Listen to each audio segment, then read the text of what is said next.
မီတင်ခန်းထဲတွင်စီးပွားရေးလုပ်ငန်းရှင်အချို့သည်အသစ်များဖန်တီးမိ project အတွက်အားကျမှန်တဲ့ဆွေးနွေးနေကြသည်ရှေ့မမျောစပွဲ၏ထိမှနေရာယူထားသောပိုင်ရှင်ဥခန့်ညာကတည်ကြည်စွာနှင့်ရှင်းပြနေသည်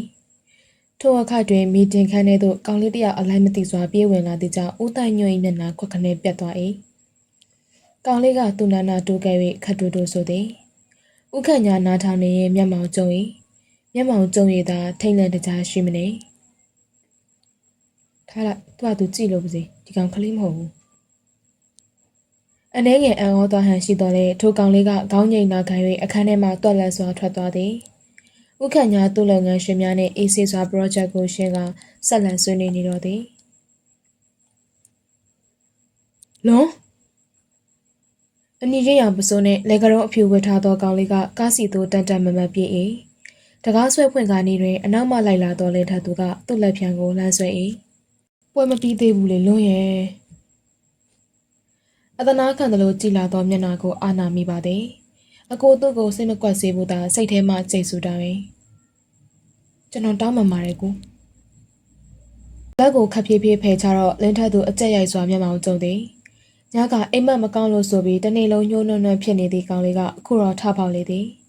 အကြောင်းရင်းရရလည်းမဟုတ်ပဲစိတ်အစင်မပြေတာလေးတကူတည်းနဲ့မန္တလေးပြန်ပြီဆိုတော့ဖုံးဆက်ကြည့်လိုက်ပါလားကလေးရဲ့သူသွားတဲ့နေရာလိုင်းမရဘူးကိုသူစိတ်မထိန်နိုင်စွာကြွတ်တစ်ချက်ဆုပ်တမ်းမိသည်လုံးဝကားရဲ့လက်ကိုချော့မော့ကိုင်းကပွဲရခဏနေပြီးပါပြီလွန်ရဲ့လွန်ကသူ့အပြောကိုနားမထောင်စိတ်ရှုပ်ရှုပ်နဲ့ကားပေါ်တက်ရန်သာဆိုင်းပြင်းပြနေပါသည်ရုတ်တရက်သူလုံးတကူလုံးကိုဆွဲလက်ပစ်လိုက်သည်လွန်ခက်မမခေါ်တဲ့ကြောင့်လွန်ကစိတ်ထဲထိတ်ကနေမလုပ်ပါနဲ့ရှင်မီးရွေးချယ်ခိုင်းတာတွေမလုပ်ပါနဲ့ကျွန်တော်အကုတ်ကိုထားခဲ့မိလိမ့်မယ်အကူမင်းကိုလိုက်ပို့မယ်အကိုသည်တိုးညင်ညင်ပြော၍တကားကိုဆွဲဖွင့်ကကားမောင်းသူနေရာတွင်ဝင်ထိုင်လိုက်သည်အငယ်သွေးစွနေသောနှခမ်းသားများဖြင့်သူတအံ့တအော်ဆိုတော့ဦးတိုင်ညွန့်ကတဟားအော်ရည်သည်မင်းတော်တုံးတာပဲဟမ်ပစောင်ရိုးကိုစောင့်ထိုးလာသည့်လက်သီးတစ်ချက်ကြောင့်ဂရင်းထဲမှငန်းကြည့်ကြည့်သွေးများထွက်အံလာသည်မင်းနဲ့မင်းဖေတစ်သက်လုံးထိမ့်သိမ့်လာတဲ့ကောင်ငါရအောင်ဖမ်းမှာမင်းကိုထောင်ထဲရအောင်ထဲမယ်အန်ချင်းရင်ရေရိုးနေရင်ထိုးနှက်လာသောလက်သီးချက်များအောက်မှသွေးအနီနီတို့ဟာအလူလူအလဲလဲဘာလို့လဲကျွန်တော်ကိုယ်တော်ကြည်ပြူနေသေးတဲ့အန်ကဲကလေခန်းဦးရှိန်နာကြီးစွာနဲ့မျက်ရည်တို့ကျလာသည်မင်းနဲ့ငါသားနဲ့တန်လို့လားဟမ်မင်းလိုအောက်တန်းစားနဲ့မင်းဆက်နဲ့တန်နေလို့ထင်နေရလားပိသက်ရှာရံပင်ခင်းရဲစွာကော်လန်ကိုစောင့်ချလိုက်သောကြောင့်မြေဆူဆူနှင့်ခေါင်းကဒုက္ခနဲ့မိတ်ဆက်သည်ဦးတိုင်ညွန့်ကိုခေါင်းခါပြလိုက်သည်သိပါတယ်တိုက်နေသူမတန်မှန်းသိတယ်သူကအောက်တန်းစားလို့ကောင်းတိုက်ကလူအသက်တွေကိုကဲတင်နေတဲ့ဇရာဝန်လေးသိပါတယ်စချစ်ကလေးကမတန်ခဲ့တာခန်းဦးရှိန်သူ့ဘေးမှလွတ်ကျနေသောတနက်ကိုမမီမကန်းဆွဲယူသည်လက်မှာထိထိမိမိရရှိလာသည့်တနက်ကိုတလဲသူ့အာယုံဝေဝါအောင်ထိုးနှံနေသည့်ဦးတိုင်ညွန့်ကိုတလဲကြည့်မိသည်လက်ညှိုးတစ်ချက်ကွေးလာယုံနဲ့ဦးတိုင်ညွန့်အသက်ထွက်မည်သို့တော့တနက်ဖိန်ဆောင်ဖြင့်အာယုံလွတ်နေသောဦးတိုင်ညွန့်၏ခေါင်းကိုရိုက်ချလိုက်သည်နတ်ချင်းမှဖျာကနေထွက်လာသောသွေးများကသူ့မျက်နှာကိုလာဆင်၏သူ့ဘေးသို့ရိုက်ကျသွားသည့်ခန္ဓာကိုယ်ကိုတွန်းဖယ်၍တနက်ကိုကန်ကာဖေးထွက်လာခဲ့သည်ရောင်ရမ်းကင်လာသည့်မျက်နှာကြောင့်သူပြေးရတာတိတ်မောလာသည်ကြောက်ကမ်းမနေရအရောက်လမ်းမရှိတော့၍နောက်သို့ပြန်လှည့်ခြင်းသူ့အရှိတက်မှဦးတိုင်ညွန့်ကခေါင်းမှာသွေးများစီးလျက်တနက်ချိန်၍ရှောက်လာသည်ခန်းဦးရှိတဖြည်းဖြည်းနောက်ဆုတ်သည်အစွန်းအဖျားမှရောက်တော့မိခန္ဓာကိုယ်ကြောင့်သူထွက်ပေါက်ရှားတော့လည်းမတွေ့မောင်းတင်ပြီးတော့တနက်ကိုဦးတိုင်ညွန့်၏မျက်နှာတက်တဲ့ချိန်လိုက်သည်မြမသောကမ်းမစွန်းထက်သူတို့နှစ်ဦးတယောက်ကိုတယောက်တနက်ကိုစီချိန်နာကြသည်ကမ်းမစွန်းအောက်ကမြင့်ပြင်ကျဲကတော့အရှိန်အဟုန်ပြင်းစွာစီးဆင်းနေလျက်ပြစ်လေမင်းငေါ့ကိုပြစ်လိုက်ခနဲ့တက်တဲ့လေတန်းကအော်ရှာရှာခန်းဦးရှိန်အာယုံဆူဆီး၍လက်ညှိုးလေးကွေးယုံသာအားထုတ်ခြင်းသည်သို့သောကြည်စံအပြည့်ပါသောလူသက်လက်နက်ကိုစုပ်ကိုင်ထားသောညသူ့လက်တို့တုံခိုက်လိုက်၏ဦးတိုင်ညွန့်သေးလျင်သူဦးတိုင်ညွန့်ကိုတတ်လိုက်လျင်မိဆုံးဖဆုံးနေခဲ့ရသောတိုက်ကဖခင်မဲမည်သူချစ်ရတဲ့တိုက်လေးဝမ်းနေမည်နာကျင်မည်ငိုကြွေးမည်ခန်းဦးရှိန်မျက်ရည်ကျလျက်ပင်ပခုံးများတုံသည့်အထိရှိုင်ငုံမိသည် သူရင်နေတိတ်နာသည်စိုးမလာသည့်သူ့ဘဝကြောင့်ဒီကောင်လေးဘဝကိုလည်းမရက်ဆက်လို့လုံးရက်လေးသူဦးတိုင်ညွန့်ကတော့သူ့ကိုတနက်ချိန်လေးရပင်ပြုံးနေသည်ဦးတိုင်ညွန့်သိတာပေါ့ခံဦးရှိန်သူ့ကိုမပြစ်နိုင်မှန်းပြစ်လေပြစ်နှကန်းကိုပြတ်ထွက်မတက်ကြိုက်ထားတော့လဲခံဦးရှိန်နှလုံးသားကတော့သွေးစိမ့်ရှင်ရှင်ထွက်နေလေပြီသူအိမ်မက်ပင်မတ်ဖို့သောမြတ်တာတွေအပြည့်ရခဲ့ပြီးပျော်ရွှင်နေသည့်မျက်နှာလေးကိုသူ့ကြောင့်မျက်ရည်မဆိုးစေရပါတိုက်ကအကောင်းဆုံးတွေနဲ့ပဲထိုက်တန်တဲ့ကောင်းလေးဦးတိုင်ညွန့်ရှိသူတဖြည်းဖြည်းတိုးလာသည်နှင့်အမျှမပြစ်နိုင်ပဲတနက်ကင်ထားသည့်ခံဦးရှိန်ခြေလက်များကိုရောင်ရမ်းနောက်ဆုံးမိသည်အရှိန်အဟုန်နှင့်စီးနေသောမြင့်ပင်ကျဲမှလိုင်းတန်များကိုအထက်စီးမှတောင်ကြားနေရသည်တချက်ချက်ခြေတံများနှင့်အတူတောထဲမှထွက်လာကြသောရဲတပ်ဖွဲ့များကမ္မဘေးကတောဆက်များတွင်ထိုင်၍ခံဦးရှိန်ကိုဝိုင်းချိန်လာကြသည်လက်နက်ချပြီးအေးဆေးဖမ်းခံလိုက်ပါကောင်းလေးခံဦးရှိန်ခေါင်းရံပြ၍တနက်ကိုသာဆက်လက်ဆုပ်ကိုင်းထားသည်သူလုံးဝအဖမ်းမခံနိုင်ဒီထက်ဆိုးရတဲ့အခြေအနေကိုတိုက်ကိုမပြချင်တော့ပြစ်ခါအောအမိန်တန်ကြောင့်ခံဦးရှိန်အနောက်သို့ခြေတလန်းဆုပ်မိသွားသည်ပြစ်ခတ်လာသောကြည်စံတောက်များကြောင့်လက်ထဲမှကိုင်လာသောတနက်ဟာအကာအကွယ်မဲ့လွတ်ကျသွားရသည်ခန္ဓာကိုယ်အနှံ့ဝင်လာသောကြည်စံများကြောင့်သူတစ်ကိုယ်လုံးပြင်းထန်စွာလှုပ်ခါသွား၏ပူလောင်စွာနာကျင်မှုနှင့်အတူသူ့ကိုယ်မှသွေးတွေပန်းထွက်လာသည်ဝေဝဲနေသောကြည်စံများကြောင့်ရိုင်သွားသောခြေထောက်ကြောင့်ကမ်းပါစွန်းမှသူ့ကိုယ်ဟာလေထဲသို့ဝေကနေလွတ်ကျသွားသောခြေလမ်းတစ်ဖက်နှင့်အတူသူ့တစ်ကိုယ်လုံးငှက်မွေးတစ်ခုလိုပေါ်ပါသွားသည်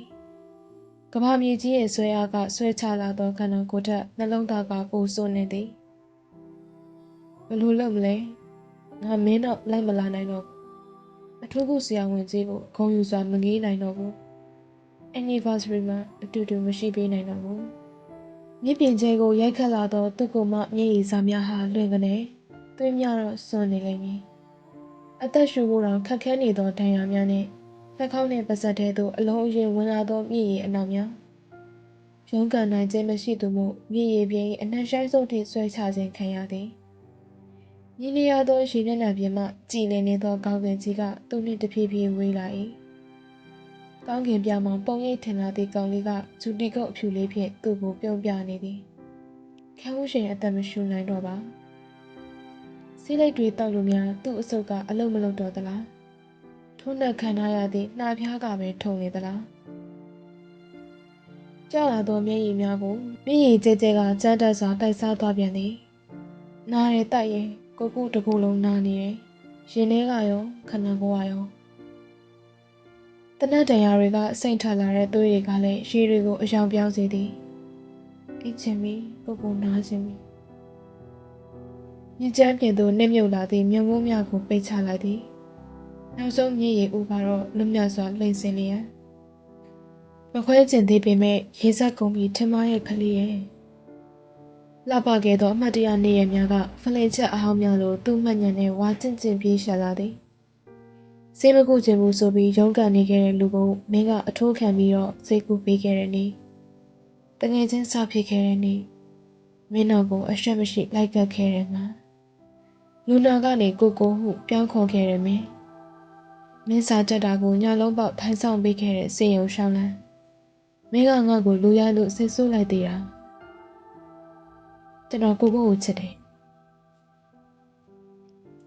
ပဲ့တင်ထက်လာသောစကားသံတို့ကြောင့်သူ့နှလုံးအိမ်ဟာသွေးတောက်တောက်ကြရသည်နှစ်ယောက်လုံးရဲ့ပထမဆုံးည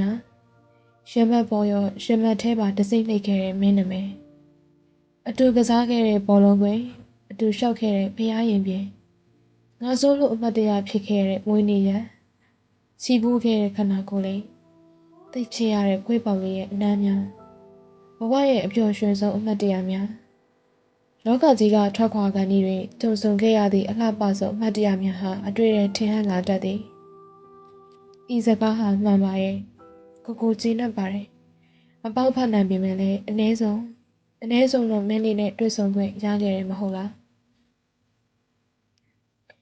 ကြာကွဲသွားသောဓာတ်ပုံမှန်ပါအဆောင်မှာထမင်းလာစားနေသောမင်းဆန်ခြားခွဲရာစပွဲရှိသို့ပြေးသွားသည်ခံဦးရှိန်နှင့်သူ၏ဓာတ်ပုံလေးက ကျမ်းမြေမော်ရင်မှန်တွေအစစ်စစ်အမွားမွားကွဲနေ၏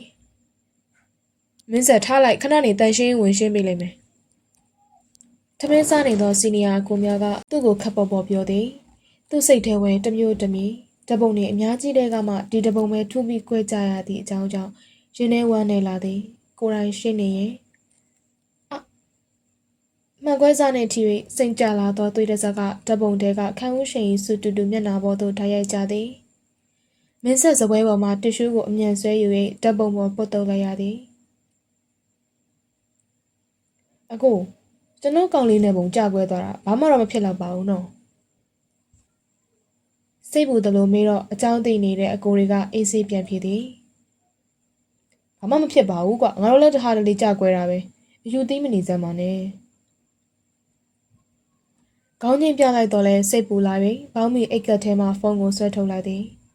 ခန်းဦးရှိန်ကိုဖုံးဆက်မဲ့ပြင်ပြီးမှသူ့လက်ချောင်းကိုရပ်တန့်သွား၏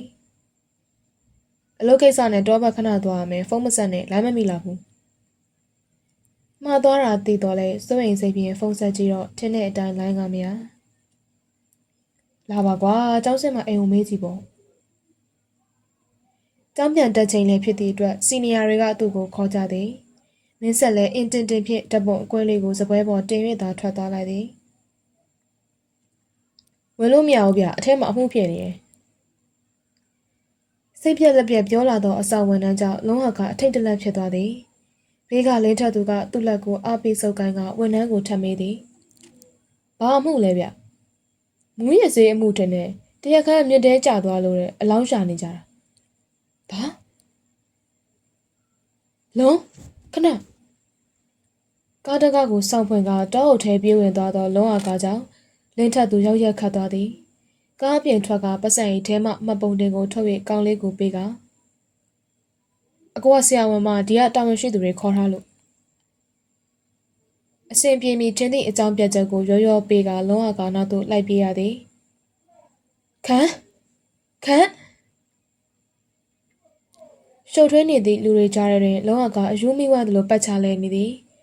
ဝတ်ထားသောပစိုးကလည်းအောက်အဖျားတွင်ရွှွန့်ဆို၍လေးနေသေးသည်တောလယ်အရောက်တွင်တနက်ရာများနှင့်ရွက်ဖြင့်တဲကိုရဲတွေဝိုင်းဝန်းစစ်ဆေးနေကြတာတွေ့ရသည်ခန်းဦးရှိန်ခိုင်းမကောင်လေးများကိုလည်းတငုံငုံတရီလက်ထိတ်များနှင့်သွေးပြက်ပွဲတွေ့ရ၏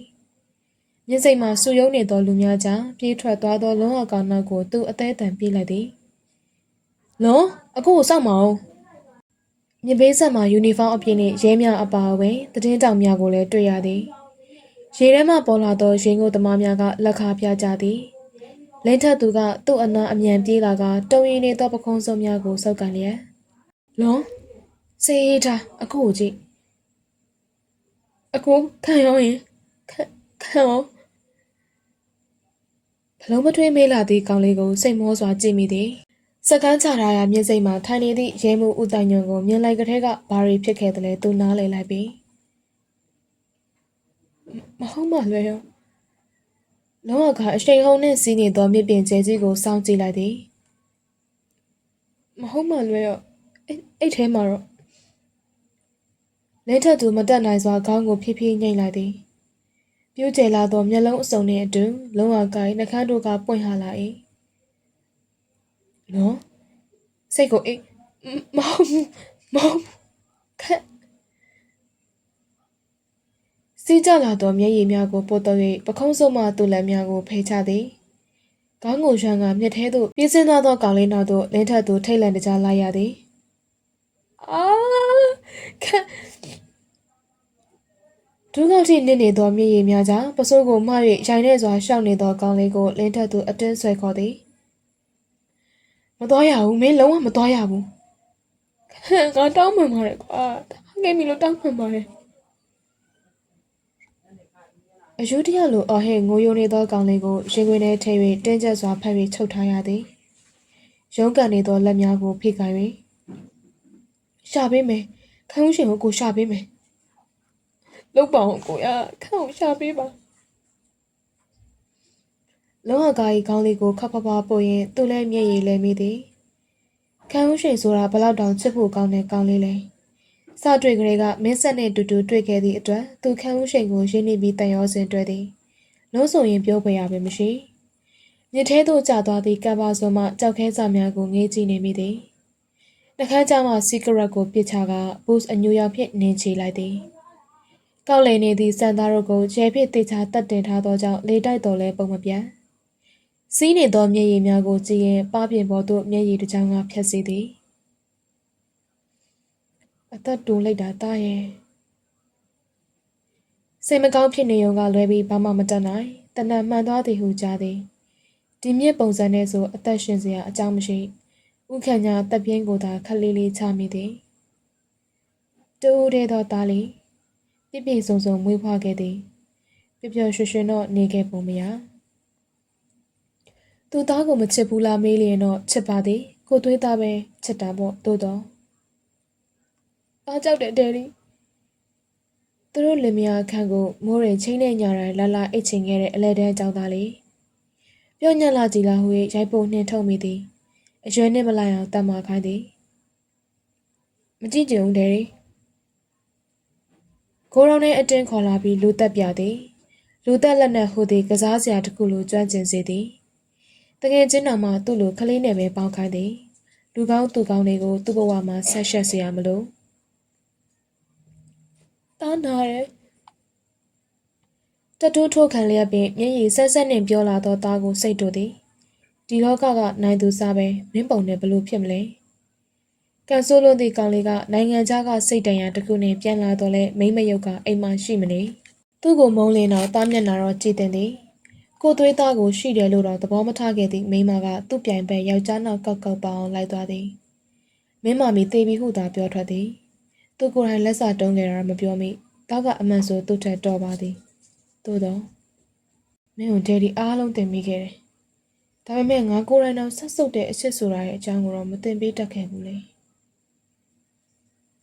ကမ်းမဆုံးကမြေမုံလေးတွေကတော့အချုံအောင်မရှိလွင်မျောကြစင်လျက်ပြန်ရအောင်မလွန်ရဲ့သူတို့ဆက်ရှာခိုင်းလိုက်ပါမယ်ပစိုးဆိုကြီးဖြင့်တသိမ့်သိမ့်ရှိုက်ငုံနေသောလုံးဝကာကိုသူချော့မော့ပြောရသည်သွားလေတဲ့သူကသွားပြီးကြံခဲ့တဲ့သူတွေကရှင်တန်ရမှာပေါ့ကျွန်တော်ကြောင့်ကျွန်တော်သာချိန်ပြီးပြန်လာခဲ့မဟုတ်ပါဘူးကွာအိမ်ပြန်ရအောင်မမင်းဖျားလိုက်မယ်အကိုခန့်မှုရှင်ကိုတွေ့အောင်ရှာပေးပါမယ်မျက်ရည်တွေတုပ်ပင်းပြောတော့လုံးကခေါင်းရမ်းလျက်သာမြစ်ကိုလှမ်းလှမ်းကြည့်နေသည်လွန်အကိုကိုကြည့်မင်းချက်မာယိုမင်းကိုမင်းထက်ခန့်မှုရှင်ကပိုပြီးဥဆိုင်တယ်ဆိုတော့မင်းမေ့နေပြီလားသူပြန်လာလို့မင်းဖျားနေစိတ်ဆိုးလိမ့်မယ်ကွာစိုးနေသည့်ကလေးတယောက်ကိုအတိတ်ပဲမရှိစွာချော့မော့နေရတယ်လို့သူရင်နာနာနဲ့ဆိုမိပါသည်ပို၍ဝမ်းနဲ့သွားစေတာလားမသိပါလက်ထဲမှာကောင်းလေးဟာငိုယိုလျက်ပင်ပျော့ခွေးကျသွားသည်လွန်ပါးပြေကိုလှုပ်နှိုးလဲနိုးမလာတော့သည့်လွန်အကာကဖြူဖြော့နေသည်လင်းထက်သူစိုးရိမ်တကြီးဖြင့်ပျော့ဖက်နေသည့်ကိုပွေကကားစီသို့ပြေးရသည်သူပါမျက်ရည်ကျမိသည့်အထိဒီကောင်လေးနှစ်ယောက်ရဲ့ကံကြမ္မာဟာအံ့ဩဖို့ကောင်းလွန်ပါသည်စိတ်မချဘူးဟုတွတ်ပြောနေတတ်သည့်လောတငယ်ချင်းဖြစ်သူကိုခုလိုမြင်လိုက်ရတော့ဘလောက်တောင်ယူကျုံမရဖြစ်နေလိုက်မလဲကျောင်းဆင်း၍အဆောင်ပြန်လာသည့်အထိမင်းဆက်စိတ်မအေးစားရဲလဲအာယုံမရသည်မို့စောစောပြန်ခဲ့တာဖြစ်သည်အဆောင်ရောက်ချင်းသူဖုန်းထက်ဆက်ဖြစ်သည်ကိုကမကိုင်းဒီချင်းဆိုပြန်ရောက်တဲ့ပြီပဲသူအကြက်ရိုက်ခါခန်းဦးရှိန်အိမ်မှအလုပ်သမားများကိုလည်းဖုန်းဆက်သည်ပိတ်ထားသောဖုန်းများနှင့်အဝင်ကောလက်မခံသည်များကြောင့်ငိုပင်ငိုကျင်လာသည်ကိုဝါကာကကလောကပြန်ရောက်ပြီလားမသိလုံးဝကာစီသို့ဖုန်းဆက်ကြည့်တော့ဖုန်းကဝင်သည်သို့တော်ကင်သူကလုံးဝကမဟုတ်အေးမင်းဆက်ကိုလင်းပါလွန်အိတ်နေလို့စိတ်မတတ်တာဟန်ပြောပုံကြောင့်သူဖုန်းဆက်လိုက်လို့အနှောက်အယှက်များဖြစ်သွားသလားမသိဟိုလေကိုလင်းတို့မန္တလေးပြန်ရောက်ပြီလားယင်ကိုနဲ့ရောအဆက်သွယ်ရလားကျွန်တော်ကိုဖုန်းဆက်တာမရလို့ပါတုံနေသောလေတံလေးကစိတ်ပူနေတာတိတ်တည်တာသည်လင်းထက်သူဂယုဏတက်စွာဖြင့်တပ်ပြင်းသာချမိသည်အခုတော့ပြန်မရောက်သေးဘူးကွာမနက်ကတော့အဆက်အသွယ်ရတယ်စိတ်ပူမနေပါနဲ့သူဖုန်းနေပါလေပျောက်တာနေမှာပေါ့မူသားသုံးမိပြီးမှသူ့လေတံကတိမ်ဝင်သွားသည်အကိုဘယ်လိုပြောအောင်မလဲမင်းဆက်ရဲ့အော်အဲ့ဒါဆိုလဲကျွန်တော်ညမထပ်ဆက်လိုက်ပါမယ်ဖုန်းဆက်မရတော့စိတ်ပူလို့လင်တက်သူစိတ်မကောင်းစွာဖုန်းချလိုက်ရသည် ဆိတ်ရှုပ်နေဟန်ဖြင့်မျက်နှာကိုလက်နှစ်ဖက်ဖြင့်အုပ်ကာခက်ကြမ်းကြမ်းပုတ်လိုက်၏အကိုစက္ကနဲခေါ်လာသောလေတံကမာတောက်နေသည်သူလှည့်ကြည့်လိုက်တော့မေမျောနေသည့်ကောင်လေးကနိုးလာလေပြီသူ့ကိုဒေါသထွက်စားကြည့်ရင်ဘာလို့မင်းဆက်ကိုညာလိုက်တာလဲအကိုသူ့ကိုပြန်ခေါ်ရမှာပေါ့လွန်ရဲ့ကြောက်တက်နေတဲ့ခလေးတွေကွာမချိတင်ငယ်ရေရွတ်တော့စိတ်တူနေသည့်လွန်ကသူ့ရှိသူခြေလမ်းကျဲများဖြင့်ရှောက်လာသည်ခန့်ပြောက်သွားတာလေကိုရဲ့မင်းဆက်ကြောင်းတော်ဆက်တက်နိုင်တော့မှာမဟုတ်ဘူးအားနဲ့နေသောကောင်လေးစီမှတောက်တစ်ချက်ကဟင်းကနေဖုံးလဲခဏဆိုတာသိတော့လဲသူရတဲ့လောက်တော့ဆွဲဆန့်ထားခြင်းသည်မင်းဆက်ကိုလည်းကောင်းကောင်းမွန်မွန်ကြောင်းပြီးသွားစေခြင်းသည်မဟုတ်လဲသိမှာပဲအကိုဖုံးတော့လို့မှမရတာလူတစ်ယောက်လုံးပြောက်သွားတာလေပြီးတော့ခန့်သူ့ချစ်သူလေးဘူးအချို့ကိုမှုတ်ထုတ်လိုက်သည်မပြောလို့မဖြစ်ပေတော့လင်းထက်သူလွန်၏ပခုံးစုနှစ်ဖက်ကိုခတ်တင်းတင်းစုပ်ကာ၍တခွန်းချင်းပြောလိုက်သည်ခံဦးရှင်ကိုဖမ်းတဲ့ရဲမှုကမင်းဆက်ရဲ့အဖေသူပြောက်သွားတာမင်းဆက်ရဲ့အဖေကြောင့်လို့လွန်ရဲ့ဘလို့လွန်ကကြီးပွင့်ဟာသွားသောနှခမ်းတစုံနှင့်အတူမျက်ရည်ဆက်များဟာပေါက်ခနဲ